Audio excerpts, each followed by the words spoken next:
이 시간 은혜의 수단이라는 제목으로 하나님 말씀 증거하겠습니다. 오늘은 우리에게 십자가의 은혜를 믿고 이 믿음의 은혜 가운데 살아갈 수 있는 은혜의 수단에 관한 방법에 관한 말씀을 우리 같이 공부하도록 하겠습니다. 우리 박스에 있는 내용 함께 읽겠습니다. 믿음을 얻기 위하여 사용할 수 있는 일반적이고도 보편적인 수단은 무엇입니까? 답을 있습니다. 믿음은 오직 말씀을 듣는 데서 비롯하며 말씀을 들음으로써 날마다 증가됩니다. 또한 믿음은 기도와 성례를 통해서 증가됩니다. 믿음을 얻기 위해 사용될 수 있는 일반적인 보편적인 수단이 뭔가, 그러니까 우리가 어떻게 하면 믿음을 얻을 수 있는가, 더 이야기하면 우리가 믿음을 가지고 어떻게 하면 더 잘 살 수 있는가, 이 두 가지가 모두 포함되어 있는 건데요. 보면 이렇게 되어 있죠. 믿음은 오직 말씀을 듣는 데서 비롯되며, 믿음은 하나님 말씀을 들음으로써 생기는 거예요. 그러니까 우리가 믿음은 따로 생기는 방법이 없습니다. 하나님 말씀을 들음으로. 그래서 우리가 믿음을 위해서 사실은 예배에 열심히 참석해야 되는 것이고, 또 우리의 전도의 대상자들에게 예배당으로 초대하는 이유는 바로 말씀을 듣게 하기 위한 것입니다. 여러분, 어떤 사람이 예수 그리스도를 나의 구주를 믿을 수 있는 믿음이 생기는 것은요, 인간의 노력으로 될 문제가 아니에요. 이것은 하나님의 은혜지요. 은혜는 말씀을 통하여 이루어지는 것입니다. 여러분, 여러분들 중에 혹시 어떤 사람에게 예수를 믿을 수 있도록 그 속에 믿음을 넣어줄 수 있는 능력 있는 분 혹시 계십니까? 없지요. 저도 못합니다. 그거는 어떤 분이 교회 와서 말씀을 들으면 믿음이 생긴다고 하니까 목사님이 믿음을 줄 수 있는 것처럼 그렇게 오해를 하는데, 여러분, 인간 김성수 목사는요, 절대로 어떤 사람에게, 예수를 모르는 사람에게 예수를 믿을 수 있는 믿음을 줄 수 있는 능력이 없습니다. 그러나 저와 여러분 모두를 통하여 역사하신 하나님께서 말씀을 들음을 통하여서 구원의 은혜의 믿음을 허락해 주실 줄로 믿습니다. 그래서 우리가 믿음은 말씀을 통하여 생기는 거예요. 그리고 말씀을 들음으로 날마다 증가됩니다. 여러분, 우리가 신앙생활하는 데 있어서 가장 많은 시간, 교회에서 공적으로 하는 가장 많은 시간이 뭐죠? 예배 시간에 가장 많은 시간은 말씀을 듣는 시간이에요. 사실은 기도하는 시간이 많을 수도 있고, 찬양하는 시간이 많을 수도 있고, 아니면 다른 걸 하는 시간이 많을 수도 있을 텐데, 말씀을 듣는 시간이 늘 사실은 제일 많은 비중을 차지합니다. 이유는 말씀을 들음으로써 믿음이 날마다 자라나기 때문이에요. 여러분, 믿음은 우리의 의식을 통하여 자라는 게 아니에요. 내가 믿어야지, 요건 요렇게 해야지, 이런다고 자라는 게 아닙니다. 여러분, 성경이 우리의 영의 양식이라고 이야기할 때 성경을 우리의 이해력에 따라서 이것이 우리의 영의 양식이 되는 게 아니에요. 아니면 그 성경을 우리가 얼마나 삶 가운데 내가 적용하는가, 내가 실천하는가, 그것을 통하여 내게 영의 양식이 되는 것도 아니에요. 말씀을 실천하고 적용하는 거 굉장히 중요한 문제입니다. 그리고 우리가 그걸 꼭 해야 되는 거예요. 그러나 내가 말씀을 실천함으로 인하여서 내게 믿음이 자라는 게 아니다라는 것입니다. 여러분, 하나님의 말씀이 우리의 영의 양식이 되는 것은요, 이건 영적인 신비로운 일들이에요.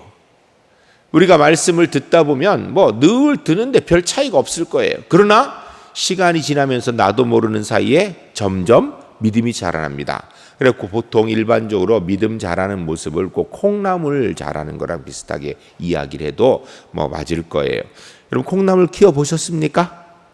아마 키운 분도 계시고 생전 안 키워본 분도 계실 텐데, 저희가 영국에서 사는 동안에 콩나물을 길러봤습니다.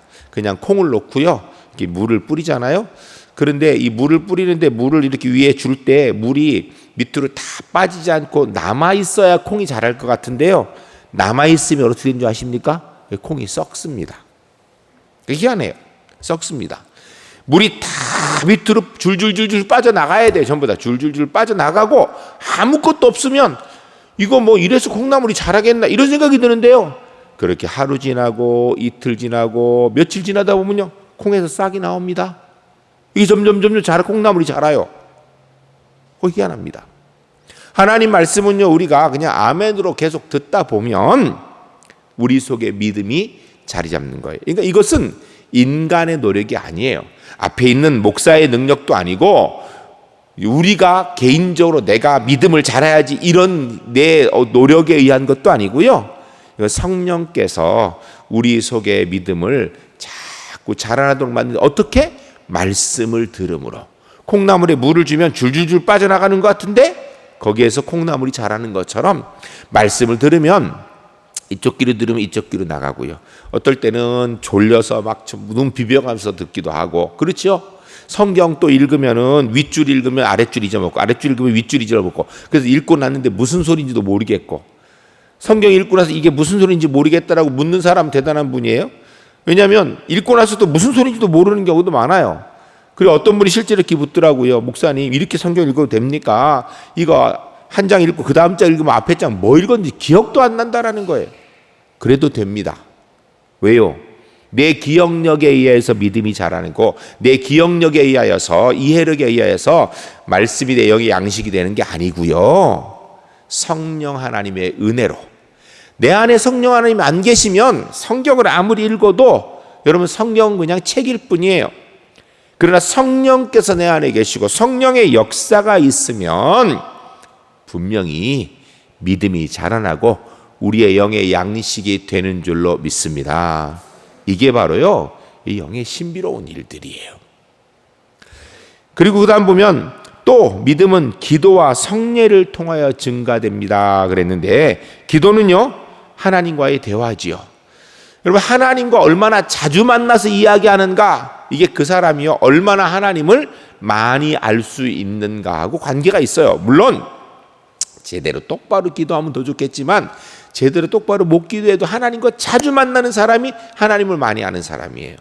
하나님을 얼만큼 많이 아는가, 이게 그 사람의 믿음의 척도가 되는 거예요. 성례라는 것은요, 기도는 그냥 기도이고 성례라는 것은 우리의 몸으로 경험하는 말씀이다. 이렇게 보통 개혁자들이 이야기하면, 종교개혁자들 이야기, 우리의 몸으로 경험하는 말씀이다. 성례를 통하여서 예수님께서 우리를 위해 어떤 일을 하셨는지를 다시 한번 우리가 기억하고 우리 몸을 통하여서 경험하는 말씀이에요. 그래서 성례에 참여해서 아무것도 아닌 것 같은데 여러분, 성례에 참여하는 게 중요합니다. 가톨릭은요, 말씀과 성례 중에서 이 두 가지 다 똑같은 비중을 두어 가지고, 우리 개신교회는 성찬식을, 우리 교회 같은 경우는 3개월에 한 번씩 하는데, 개신교는 보면 3개월에 한 번 하는데도 많이 없어요. 보면은 뭐 6개월이나 1년에 한 번 정도 이렇게 많이 합니다. 근데 우리는 그래도 석 달에 한 번씩을 하긴 하는데, 제가 볼 때 우리도 좀 더 자주 했으면 좋겠다 이런 마음이 드는데, 우리 개신교는 어쨌든 말씀 중심이기 때문에 성례를 좀 덜 하는 편입니다. 그러니까 가톨릭은 매주 성찬을 합니다. 설교는요, 엄밀히 얘기하면 가톨릭은 본래대로 이야기하면요, 라틴어로 해야 되는 거, 자기들대로 그대로 얘기하면 못 알아듣는 거죠. 근데 요새는 한국말로 해요. 그리고 교황청에서 그대로 내려옵니다. 그냥 그대로 읽으라고. 요새는 좀 바뀌어서 신부님들이 좀 준비하기도 하지만 그 내려오는 거 읽는 거예요. 그래서 엄밀히 얘기하면 가톨릭은 어디에 더 중점을 두냐? 성례에 중점을 둡니다. 성례. 그런데 그 개신교는, 우리 개혁교회들은 말씀에 더 중점을 두지요. 사실 우리가 성례도 무시할 거야. 이것은 우리가 몸으로 경험하는 말씀이에요. 한번 따라해 봅시다. 성찬식은 몸으로 경험하는 말씀입니다. 몸으로 경험하는 말씀입니다. 성찬식에 물론 매번 참여할 때마다 막 십자가의 은혜가 막 감격스럽고 눈물도 흘리고 이러면 참 좋을 것 같아요. 사실은 제가 처음 담임 목사를 하면서 성찬식을 어떻게 하면 감동스럽게 할까 나름대로 많이 연구를 해봤는데요, 별 방법이 없더라고요. 별 방법이 없어요. 그리고 사실요, 감동이라는 것은요, 첫 번째 감동이지 두 번째, 세 번째 가면요, 그 감동이 별로 좀 덜합니다. 그리고 한 가지 중요한 것은, 감동은 내 감정이에요. 감정. 믿음은 내 감정과는 별로 관계가 없어요. 믿음은 신비로운 하나님의 은혜예요. 그러니까 성만찬 예식에 참여할 때마다 오늘도 내 몸으로 하나님의 십자가의 말씀의 은혜를 경험하는 시간입니다 라고 이렇게 믿으시고 참여하는 가운데 우리 속에 믿음이 자라나게 되는 줄로 믿으시기 바랍니다. 1번 같이 보겠습니다. 믿음은 오직 말씀을 듣는 데서 비롯되며 말씀을 들음으로써 날마다 증가됩니다. 성경 봅니다. 로마서 10장 14절 같이 읽습니다. 그런즉 그들이 믿지 아니한 일을 어찌 부리요 듣지도 못한 일을 어찌 믿으리요 전파하는 자가 없이 어찌 들으리요. 그 밑에 잠언 29장 18절 있습니다. 묵시가 없으면 백성이 방자에 행하거니와 율법을 지키는 자는 복이 있느니라. 아멘. 그 밑에 호세아 4장 6절 같이 있습니다. 내 백성이 지식이 없으로 망하는도다. 내가 지식을 버렸으니 나도 너를 버려 내 제사장이 되지 못하게 할 것이요 내가 내 하나님의 율법을 잊었으니 나도 내 자녀들을 잊어버리리라. 아멘. 믿음은 말씀을 들음으로써 생기는데 이유가 있어요. 왜 말씀을 들음으로 생기는 건가? 믿음은 말씀을 듣지 않고는 생길 방법이 없고 자랄 방법이 없는 이유가 뭐냐면, 여러분, 믿음이라는 것은요, 믿음은 내 확신도 아니고 내 이해력도 아니고, 믿음은요 내가 얼마만큼 하나님을 아는가의 문제예요. 근데 이 하나님을 아는 문제는요 세상의 지식과 세상의 이해력에 달린 문제가 아니라 이건 영적 신비로움이에요. 제가 한번 설교 시간에 얘기한 적이 있을 거예요. 어머니는 난 놓고 기억자도 모르는 분이에요. 딸은 공부를 잘해서 유수한 대학을 나와서 대학 교수를 해요. 대학 교수를 하는 딸이 공부하는다고 신앙생활을 그렇게 썩 잘한 것 같지는 않아요. 그러나 어머니의 간구로 늘 교회 출석했어요. 공부하다가 이제는 대학 교수가 돼서 어머니가 사는 곳에 같이 살게 되어서 어머니가 다니는 교회를 갔는데, 가서 보니까 이 교회에서 예배를만 드리고 왔으면 좋았을 텐데, 이제 그 오랜 신앙생활 아마 어머니가 권사님쯤 됐겠죠. 그러니까 그 권사님 예배 끝나고 나서 교인들하고 식사도 하고 이렇게 교제를 하다 보니까 문제가 생기기 시작했어요. 무슨 문제가 생겼냐면, 교인들이 모여가지고서 예배 끝나고 딱 집에 가버렸으면 괜찮은데 모여서 밥 먹고 차 마시고 얘기할 때 하나님 얘기, 믿음 얘기, 좋은 얘기만 했으면 좋았을 텐데, 그 자리에서 별로 은혜롭지 못한 얘기들 서로 주고받는 걸 봤어요. 서로 이렇게 험담하고 남욕하고, 한마디로 얘기하면 세상 사람들 모여가지고 시시껄렁하니 시시답잖은 얘기하는 거를 교회에서 똑같이 하는 걸 봤어요. 이 딸이 교회에서 그런 걸 보면서 이 교수 딸이 교인들도 이러는구나, 좀 그러네, 좀 이런 마음이 들었는데, 문제는 그 다음 주도 가니까 그렇고 그 다음 주도 가니까 그렇고, 한 달을 내도록 예배 끝나고 식사하고 차 마시는 시간에 자기가 교회 와서 하나님 만나러 왔는데, 예배는 그래도 하나님 만난 것 같은데 뒤에 끝나가지고 같이 이야기하는데 보니까 영 안 좋았어요. 그런데 마침내 넷째 주 되는 날 거기 장로님하고 안수님하고 그냥 큰 소리 치면서 싸우는 걸 또 봤네. 그리고선 집에 와가지고선 어머니한테 이야기를 했어요. 어머니, 저는 이제 그 교회 더 이상 못 갑니다. 아니, 예배 끝나고 분명히 그렇게 하나님 앞에 거룩하게 예배 드려놓고 서로 시시껄렁하게 남 뒷담 하나 치고 그런 사람들 모여있는 곳에 나 못 가겠다고. 그리고 어떻게 그렇게 교회 오래 다니는 사람들이 큰 소리 치면 교회에 싸울 수가 있냐고, 이렇게 얘기를 했어요. 나 이제 교회 안 갑니다 그랬더니 이 어머니가 하시는 말씀이, 나는 난노 기억자도 모르고 난 똑똑하지도 못한데 너는 박사학위도 하고 대학 교수인 네가 어떻게, 나는 평생 교회 가면서 늘 예수님만 바라봤는데 너는 그래 겨우 사주 가가지고선 사람들만 그렇게 쳐다보고 사람만 보이더냐 라고 얘기하더라는 거예요. 여러분, 여기 아주 중요한 게 있죠. 여러분, 신앙이라는, 믿음이라는 것은 많이 배웠다고 믿음이 생기는 게 아니에요. 믿음은요 학력하고 관계없습니다. 믿음은 재력하고도 관계없습니다. 믿음은 얼마나 하나님을 많이 아는가에 딸린 문제예요. 얼마나 성경을 읽고 잘 이해하는가가 아니라 성경을 읽고 얼마나 하나님을 경험하는가가 중요해요. 얼마나 잘 아는가, 이게 바로 믿음인 거예요.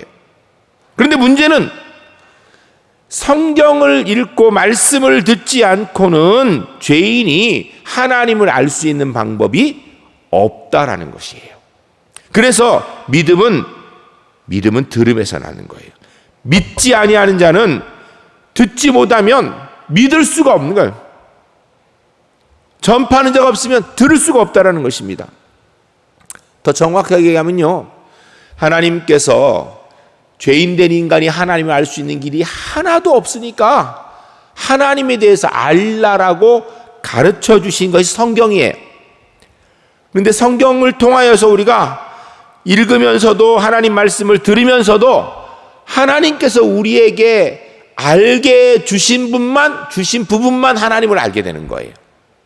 그냥 성경을 무조건 읽는다고, 그냥 내가 많이 읽었다고 아는 게 아니고요, 하나님께서 내게 알게 해 주신 부분만 아는 거예요.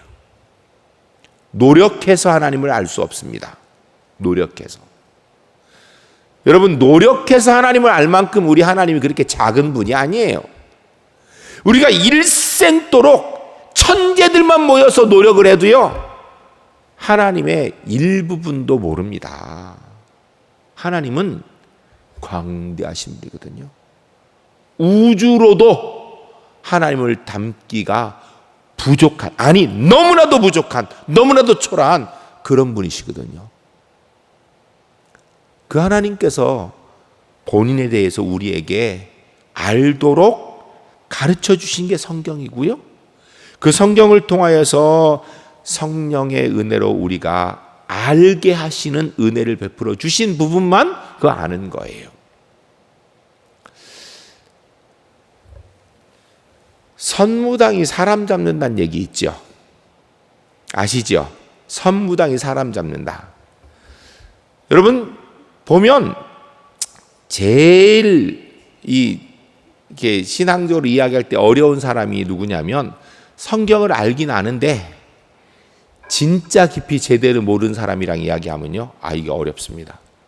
자기가 다 알아요.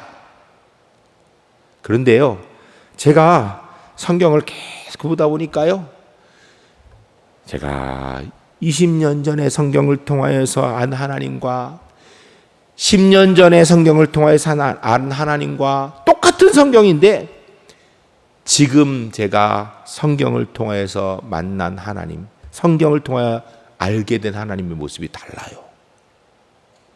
저는요, 과거에는 굉장히 율법주의적인 신앙이 있었습니다. 제게 제가 좀 고지식한 편인 거 아시나요? 모르시나요? 제가 좀 고지식한 편입니다. 저희 집사람이 늘 하는 얘기가, 당신은 뭐 아니면 도라고, 왜 그러냐고 그래. 저는 사실은요, 굉장히 좀 고지식, 제가 볼 때 어떨 때는 고리타분하기도 해요. 좀 고지식한 편입니다. 근데 그게 실제로 신앙에도 그대로 가가지고요, 제가 옛날에는요, 예수 믿는 사람이 술 먹으면 정죄했습니다. 실제로 예수 믿는 사람, 그리고 실제로 저희 동기 중에, 저희 친구들 중에 신학교 다니는데 술을 못 끊어요. 보니까 제 마음속에 그 사람 경멸했습니다. 신학교 다니는데요, 그냥 교인도 아니고 신학교 다니는데 담배를 못 끊어요.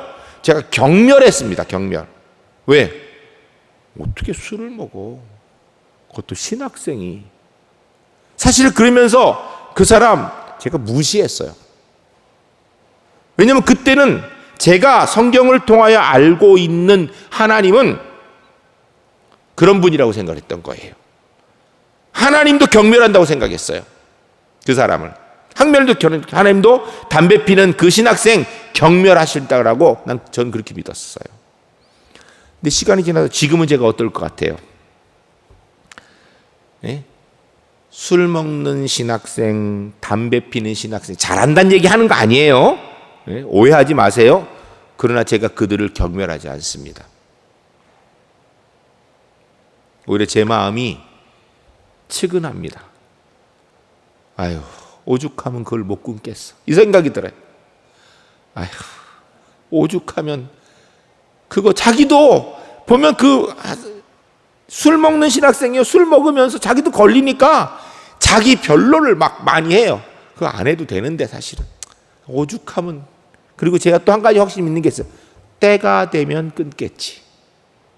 주께서 인도하실 거. 바뀌었어요, 많이. 아니, 제가 20년 전에 성경을 통한 제가 아는 하나님하고 지금 제가 성경을 통하여 알고 있는 하나님은 그렇게 차이가 나요. 그래서 이거는 한 가지 예일 뿐이에요. 제가요, 지금은 우리 예를 들어서 제가 아는 교회 다니는 신앙인 중에서 누가 이렇게 술 먹고 담배 피우면요, 어떻게 할 것 같아요? 제가 피합니다. 왜 피한 줄 아세요? 그 사람이 저보고 미안해 할까봐. 제가 피합니다. 숨습니다. 미안해 할까봐. 그리고요, 제가 경멸하고 그랬을 때는요, 그때는 저렇게 해서 천국 가겠어. 이런 마음들이 있었다니까요. 그런데 이것은요, 사실은 성경을 잘 모르는 거죠. 하나님을 잘 몰랐던 거예요. 근데 제가 한 가지 또 확실한 건 그런 제 모습을 보면서 앞으로 또 10년, 20년 지나면 성경을 통하여서 아마 더 넓은 하나님을, 더 깊은 하나님을 알게 될 거라고 저는 확신합니다. 무슨 이야기냐면요, 하나님께서 보여주신 부분만 우리가 알 수 있는 그런 존재라는 거예요. 그런 존재. 묵시가 없으니 백성이 방자하게 행하고 율법을 지키는 자는 복이 있느니라. 여러분, 하나님이 하나님이심을 고백하는 것이 그게 율법이에요. 우리는 복음과 율법을 잘못하면 크게 오해하는데요, 복음과 율법은요 별로 다르진 게 아닙니다. 율법 주의는 나쁜 거예요. 율법은 나쁜 게 아니에요. 율법은 하나님을 하나님으로 알라라고 주신 게 그게 율법이에요. 그런데 우리는 스스로 하나님의 법을 잘 모르는 상태에서 굉장히 교만합니다. 그래서 어떻게 생각하는가? 스스로 특별히 예수 믿는 사람이 자기가 꽤 괜찮은 사람인 줄 생각해요. 그리고 꽤 대단한 존재인 줄 알아요. 꽤 의로운 존재인 줄 알아요. 자기 하나님을 잘 안다고 생각해요. 근데 교만입니다. 제가 성경을 통하여서요, 성경을 읽으면 읽고 하나님을 알면 알수록 판단을 잘 못하겠어요. 그전에는 이건 옳은 것, 이건 틀린 것 이렇게 쉽게 얘기했는데요, 이제는 그렇게 얘기하기가 좀 두려워요. 어떤 상황에서 글쎄 두고 봐야지, 하나님이 어떻게 생각하실까? 알 수 없지, 이런 생각이 많이 들어요. 왜냐하면 그전에는 제가 그냥 이건 이거야, 이건 이거야, 이건 틀렸지 이랬는데 아닌 경우도 많이 있더라고요. 하나님은 단순하게 내 판단 의지의 상황에 이렇게 적용될 뿐이 아니고요, 하나님은 너무나 크셔서 너무 놀라운 섭리와 역사들을 갖고 계시더라고요. 내 백성이 지식이 없음으로 망한도다. 이 지식은요 바로 하나님을 아는 지식, 율법을 이야기하는 거예요. 하나님께서 하나님 스스로를 우리에게 보여주신 부분들, 그것을 통해서 조금씩 하나님을 알아가는 건데, 이것이 없으면 하나님을 알 수 있는 방법이 없는 거죠. 다른 말로 이야기하면 우리가 하나님을 어떻게 하는가? 말씀을 통하여서. 근데 그게요, 어느 날 1 더하기 1은 2 이렇게 알아지는 게 아니에요. 말씀을 듣다 보니까, 성경을 읽다 보니까 하나님이 이런 분이시구나, 이 부분에서 하나님은 이렇게 하시지 않으실까라는 것을 조금씩 알아나가는 거예요. 올해 뜻하지 않게 코로나19, 우리가 너무나 지금 힘들고 어려운 상황 가운데 있습니다. 이런 일이 생길 줄 모르고 우리 교회가 성경 천독하자고, 성경 읽자고 우리 같이 다 이렇게 정했습니다. 작년에, 올해 준비하면서 기도하면서 올해 하나님 내년에는 뭘 했으면 좋겠습니까 하는데 성경을 읽는 게 좀 집중했으면 좋겠다라는 마음을 주셔서 올해 이렇게 우리가 성경을 지금 읽고 있는데, 어떤 분이 그러더라고요. 목사님 어떻게 알고 성경 천독 읽게, 성경 읽기 이 시간에 읽게 했냐고. 제가 어떻게 알았겠어요. 저는 코로나19가 이럴 줄 몰랐어요. 하나님이 마음을 주셔서. 여러분, 우리가 내가 인지하고 알아야 좋은 믿음이라는 착각하지 맙시다. 우리는 그렇게 똑똑하지 못해요.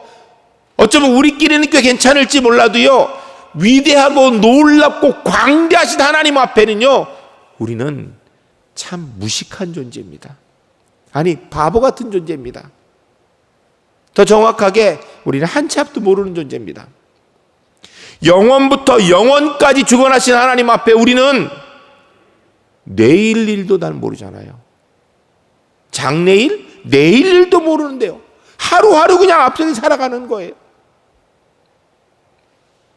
그런 우리에게 하나님께서 은혜 주셔서 하나님을 알 수 있는 은혜를 주시니 우리가 말씀 앞에 더 가까이 나아가야 되고 말씀에 더 많이 집중하는 은혜가 있어야 될 줄로 믿습니다. 전 우리 울산제일교회가 올해 성경 함께 이렇게 읽게 된 게 너무 감사합니다. 마음속에 그런 생각 들어요. 올해 성경 읽고 같이 안 읽었으면 어떡할 뻔했는가. 제가요, 이 욕심이 좀 많았던 것 같아요. 제가 나름대로 딱 계산을 해보니까 보름이면 성경 한번 읽을 수 있을 것 같아가지고 제가 24독 한다고 큰 소리 땅 쳤잖아요. 제가 그거 맞추느라고 요새 죽을 똥을 싸고 있습니다. 진짜로 그냥 시간 있는 대로 성경을 봐야 돼.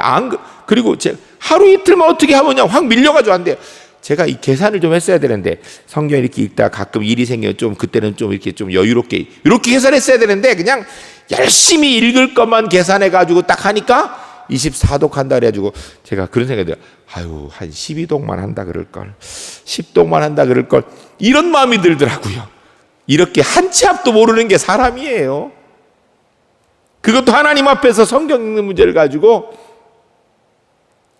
제가 이제 12독 했습니다. 이제 13독 하고 있습니다.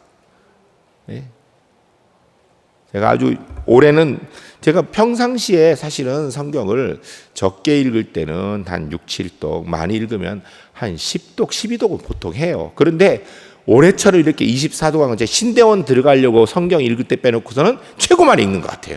근데 어쨌든 하여튼 제가 열심히 성경 읽는데 성경을 쭉 읽으면서 너무 빨리 읽다 보니까 사실 내용을 잘 캐치도 못하고 묵상 못하고 그렇게 넘어갑니다. 그러나 한 가지 제가 이렇게 성경을 올해 지금 12번 읽었는데 읽으면서 계속 그렇게 하면서 느끼는 게 있는데요.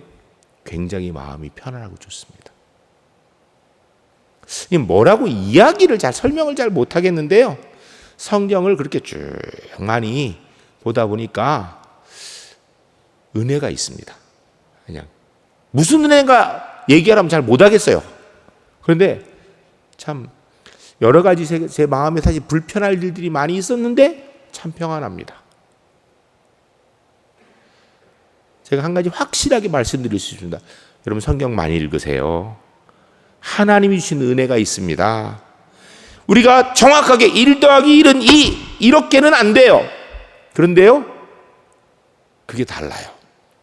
이거랑 비슷해요. 제가 이거를 이렇게 정확한 예로 설명해도 되는지 잘 모르겠는데 제가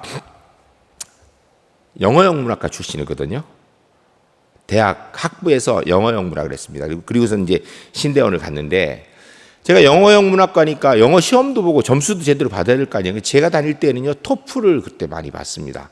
그래서 제가 토플 점수를 좀 잘 받기 위해서 토플 학원을 등록해 다녔는데 그 학원이 2달이면 아카데미 토플, 여기 제 나이 또래는 다 아시죠? 아카데미 토플이라는 게 그런 책이 있습니다. 아카데미 토플이라는 책이 이렇게 두꺼운 책이에요. 그거 학원에 등록하면 2달이면 처음부터 끝까지 한 번 강의를 들을 수 있습니다. 앞에서 강사가 쫙 설명하고 그거를요 제가요 1년을 다녔습니다. 6번을 들은 거예요. 6번을. 그러니까 어떻게 되는 줄 아십니까? 문제를 읽잖아요. 그냥 답이 보여. 문제 읽으면 아 이게 답이네. 어떤 영어 문제가 읽으면 이게 답이네. 이게 보여요. 왜 그러냐고 설명하면 어떤 건 설명이 되는데 어떤 건 설명을 못 하겠어요.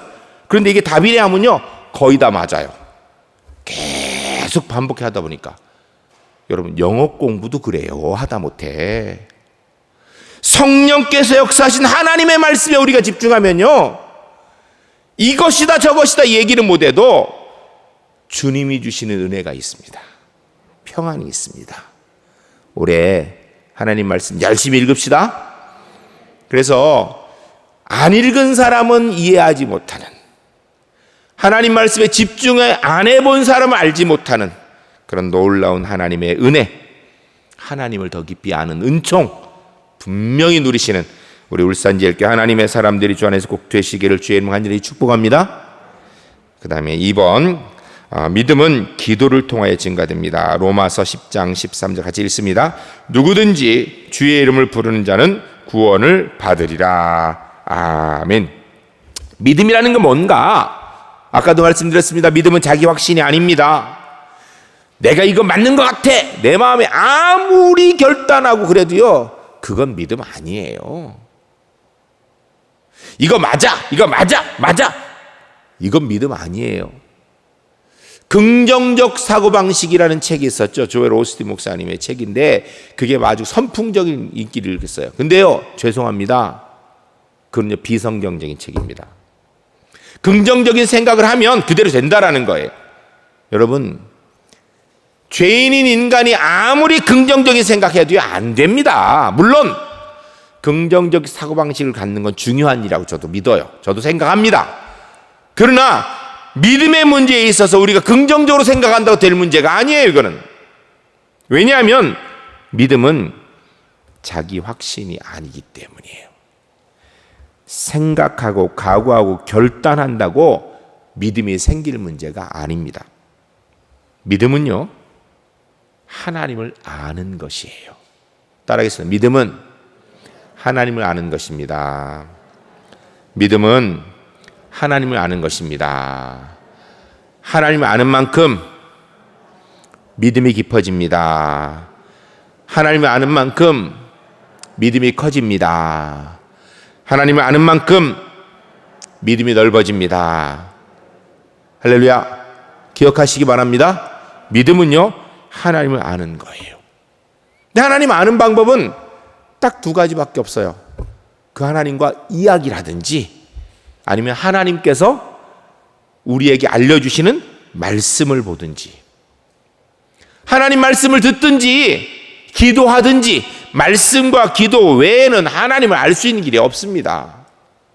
물론 우리가 자연계시, 계시를 이야기할 때 크게 두 가지로, 하나는 특별계시, 하나는 자연계시. 특별계시는 바로 성경 말씀을 이야기하는 거고, 자연계시는 밖을 쳐다보면 야, 산이 있고 들이 있고 나무가 있고 새가 날아가고 동물이 있구나, 야, 이거 누군가 만들었구나, 이런 자연을 통하여서 일반적인 자연계시들이 있어요. 그걸 통하여 하나님을 대충 어렴풋이 알기도 해요. 그러나 여러분, 아무리 밖을 쳐다봐도요, 하나님께서 나를 위하여 독생자를 보내시고 그분이 나를 위하여서 생명 주시고 그분이 나 때문에 대신 사망권세에 갇힌 그런 건 깨달을 수가 없습니다.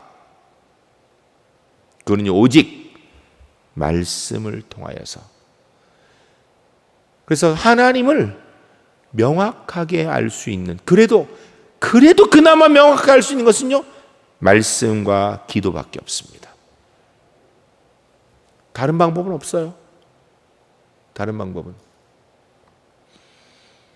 우리의 신앙생활에 있어 가장 중요한, 그래서 두 가지 기둥이 말씀과 기도예요. 말씀과 기도. 기도하지 않고 말씀만 보는 사람은 사람이 생각이 자꾸 사변적으로 흘러갈 확률이 높아요. 왜냐하면 성경은요, 그냥 성경을 지식을 많이 안다고 그 믿음이 좋아지는 게 아니거든요. 성경 구절을 달달달 외운다고 믿음이 좋아지는 게 아니에요. 성경을 잘 이해 설명 잘한다고 믿음이 좋아지냐, 그거 아니에요. 영의 양식이 돼야 되거든요. 하나님을 알 수 있는 내 영이 깨어 있어야 되거든요. 이거는요, 내 의지와는 관계없는 일이에요. 이건 성령의 역사, 신비로운 일들이에요. 그래서 이것을 위해서는 꼭 성령의 도움이 필요해. 이건 기도함으로 되는 거예요. 기도함으로. 그런데 말씀을 할 때 또 기도만 하면 여기 또 신비주의로 빠질 확률이 높아요. 기독교 진리는요, 신비로운 겁니다. 믿음이 자라는 거 신비로운 거고요. 여러분, 우리가 예수 그리스도를 나의 구주로 믿는 거, 이거 신비로운 일이에요. 여러분, 예수님 봤어요? 예수님 한국 사람도 아니에요. 지금 우리 시대 사는 사람도 아니고요. 2000년 전에 유대 땅 베들레헴에서요, 33살의 나이에 십자가에서 못 박혀 죽은 사람이에요. 그 당시에는 십자가는요, 중죄인을 달아 죽이는 형틀이었어요. 근데 그분이 나의 죄를 위하여서 이 땅에 오신 하나님이라고, 그게 믿어지는 게 그게 신비로운 거 아니에요? 저는요, 그 사실이 한 번도 의심이 되지 않더라고요. 그 신비로운 거 아니에요? 제가 가만히 생각해보면 어떻게 내가 그걸 믿을 수가 있지? 논리적으로 생각하면, 아니, 한국 사람이 그랬다고 해도 내가 믿을까 말까 한데, 유대인이고, 지금 이 시대에 내 눈으로 봐도 믿을까 말까 한데 2000년 전에 그랬고, 아니 그분이 진짜 선하고 놀라운 일을 하다가 어떻게 된 것도 아니고 죄인들 대한 십자가에 달려 죽었는데 나를 위한 것이라고 믿어지는 거, 이게 신비로운 일 아니에요? 여러분, 예수님이 나를 위해 십자가 달리신 줄로 믿으십니까? 믿으십니까? 예수님께서 나 때문에 나를 구원을 위해서 육신을 입고 이 땅에 오시게 믿어지십니까? 그분이 부활하셔서 승천해서 지금 하나님 우편에서 재림하실 것을 기다리고 계신 걸 믿어지십니까? 그분이 하나님의 명령에 따라서 재림주로 이 땅에 오실 것을 믿어지십니까? 정상은 아니군요. 논리적으로 이성적으로 정상적인 사람이 아니면 그거 못 믿습니다. 우리나라의 최고의 석학이라고 하는 사람이 이어령 씨입니다. 그 따님 이민아 목사님이 예수 믿고요, 결국은 그 아버지 이어령 씨를 전도했어요. 이어령 씨가 성경을 읽으면서 다른 것들은 다 시간이 지나면서 좀 믿어지더래요. 근데 끝까지 못 믿는 것 중에 한 가지가 성육신 사건이 도저히 안 믿어지더래요. 어떻게 하늘 보좌를 버리고 하나님이 육신이 돼요? 그것도 나를 위해서. 이게 도저히 안 믿어지더래요. 근데 지금 믿으신대요. 신비로운 일이에요.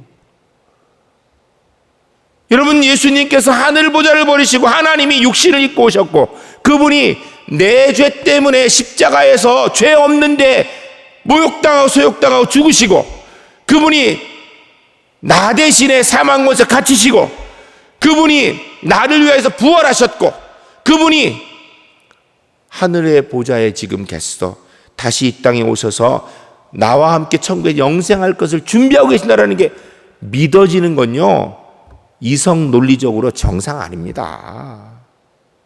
근데 우린 믿거든요. 아니, 저는 확실히 믿거든요. 믿어지는데 어떻게 해요, 그게? 말이 안 된다고? 말이 되든 안 되든 난 믿어지는데 어떡해요? 믿어지는데. 이게 신비로운 거예요. 근데 문제는 여러분 다 믿잖아요. 이게 신비로운 거예요. 기독교는요, 신비로운 종교입니다. 논리, 이성을 가지고 이해하는 종교가 아니에요. 알아서 믿어지는 게 아니라 믿으니까 아는 거예요. 믿으니까. 홍해를 마른 땅처럼 건넜다. 머리를 가지고 해석하는 것이다. 성경이 믿어지니까 홍해를 마른 땅처럼 걷는 줄로 알아요. 믿으니까 아는 거예요. 믿으니까. 그 믿음으로 주님이 재림하실 것이다. 알아서 믿는 게 아니에요. 믿으니까 아는 거예요. 믿음은요, 하나님을 아는 건데요, 이 하나님을 아는 거는 신비로운 일입니다. 그러나 신비주의는 문제입니다. 신비주의는 뭐냐면 신비로운 일만 쫓아다니는 거예요. 아니에요. 믿음 생활은 신비롭게 하는 게 아니에요. 현실 가운데 내가 선택하여 하는 거거든요. 거기서 자꾸 뭐 신비로운 거 찾으면 안 돼요. 거기서는 신비주의, 자꾸 어떤 특별한 기적이나 자꾸 그건 안 돼. 하나님께서 필요하면 기적은 얼마든지 오늘도 일으키실 줄 믿습니다. 그러나 그건 하나님이 하실 일이고, 나는 내가 육신이 있는 사람으로서 내 육신 가지고 내가 하나님 백성으로 하나님 백성답게 살려고 노력하는 거예요. 그게 믿음 생활이에요. 자꾸 이 믿음 생활을 신비롭게 하려고 그러면 안 돼요. 그건 신비주의예요. 율법은 귀하고 어려운 것입니다. 하나님을 알 수 있는 것이에요. 근데 율법주의는요, 문구를 가지고 이걸 가지고 옳으니 그르니만 따지고 있는 거, 이건 율법주의예요. 율법을 가지고 자꾸 정죄하느라는 거, 이거 율법주의예요. 네가 옳으니 내가 옳으니. 여러분 성경을 보세요. 구약에서 율법을 가지고 율법의 해석이 얼마나 광대한지. 출애굽 모세가 한 거예요? 하나님의 전적인 능력으로 한 거예요? 하나님의 전적인 능력으로 한 거거든요. 근데 그 출애굽할 때요, 이방인들도 다수 함께 했어요. 근데 하나님께서 너희는 이방인이니까 오지 말라 이렇게 안 했어요. 그런데 유대인들은요, 후대에 어떻게 했는가? 이방인과는 한 식탁에서 밥도 안 먹었어요. 이방인은 말하는 짐승으로 알았어요. 이 율법주의의 산물이에요. 하나님은 아닌데. 여러분, 믿음은요, 신비로운 겁니다. 믿음 생활은 현실에 구체적으로 내가 해야 될 거예요. 그 속에 하나님께서 신비로운 일을 필요하면 하실 거예요. 근데 그것만 자꾸 쫓아다니면 안 돼요.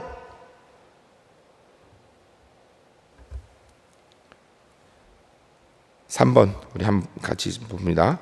믿음은 성례에 참여함으로써 증거됩니다. 로마서 4장 11절 같이 읽습니다. 그가 할례의 표를 받은 것은 무할례 시에 믿음으로 된 의를 찐친 것이니 이는 무할례자로서 믿는 모든 자의 조상이 되어 그들로 의로 여기심을 얻게 하려 하심이라. 고린도전서 10장 1절 같이 있습니다. 형제들아, 나는 너희가 알지 못하기를 원하지 아니하노니 우리 조상들이 다 구름 아래에 있고 바다 가운데로 지나며. 아멘. 믿음은요, 내 의지가 아니라 하나님의 은혜라는 것을 또 강조하는 거예요.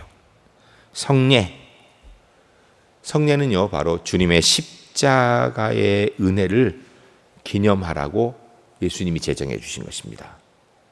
우리가 그것을 기념함을 통하여 뭘 생각해야 돼요? 뭘 생각해요? 저절로? 십자가의 은혜. 몸으로 경험하는 말씀이에요.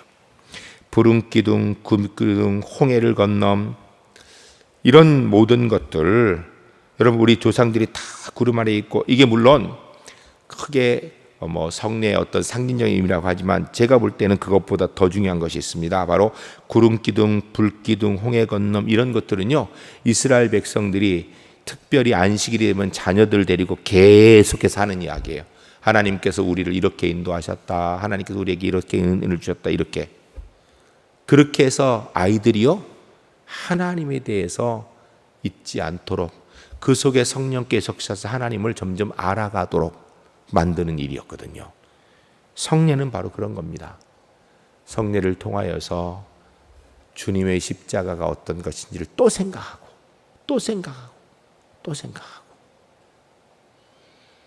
믿음은 하나님을 아는 것입니다.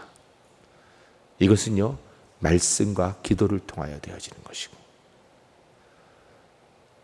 믿음 신비로운 겁니다. 이 신비로운 은혜를 가진 우리 제1교 하나님의 사람들, 하나님 앞에서 내 삶의 믿음의 구체적인 결과들을 내가 할 수 있는 일을 통하여서 최선을 다해 만들어 가시는 하나님의 사람들이 주 안에서 꼭 되시기를 주의 이름 간절히 축복합니다. 기도하겠습니다. 거룩하신 아버지 하나님, 믿음은 하나님을 아는 것인데 말씀과 기도 외에는 하나님을 알 수 있는 방법이 없습니다. 우리가 하나님을 시간이 갈수록 말씀과 기도를 통해 더 깊이 바로 알게 하시고, 그로 인하여서 하나님의 자녀로서 하나님 더 많이 알아 더 놀라운 믿음 가운데 서는 은혜가 있도록 주님 인도하여 주시옵소서. 하나님 아버지, 오늘도 하나님의 사람들이 주 앞에 나오면서 우리 하나님께서 우리의 생명의 주인이시고 주의 은혜로 이 자리까지 왔음을 고백하는 믿음으로 삶과 손을 담은 감사의 물, 선견금 1,000번 제물 주 앞에 드립니다. 하나님 앞에 드려진 귀한 예물 주 영광을 위해 생되게 하시고, 예물 드린 손길마다 주님의 권세와 능력으로 채우시어 하나님의 뜻, 하나님의 영광 마음껏으로 나아갈 수 있도록 주님 복 내려 주시옵소서. 지금은 우리 주 예수 그리스도의 은혜와 하나님 아버지의 크신 사랑과 성령님의 교통하시는 은총이 말씀과 기도로 하나님 갈수록 더 많이 알아 더 놀란 믿음의 사람으로 설 주의 복된 백성들의 모든 삶 위에 이제로부터 영원까지 함께 하시기를 간절히 축원합나이다. 아멘.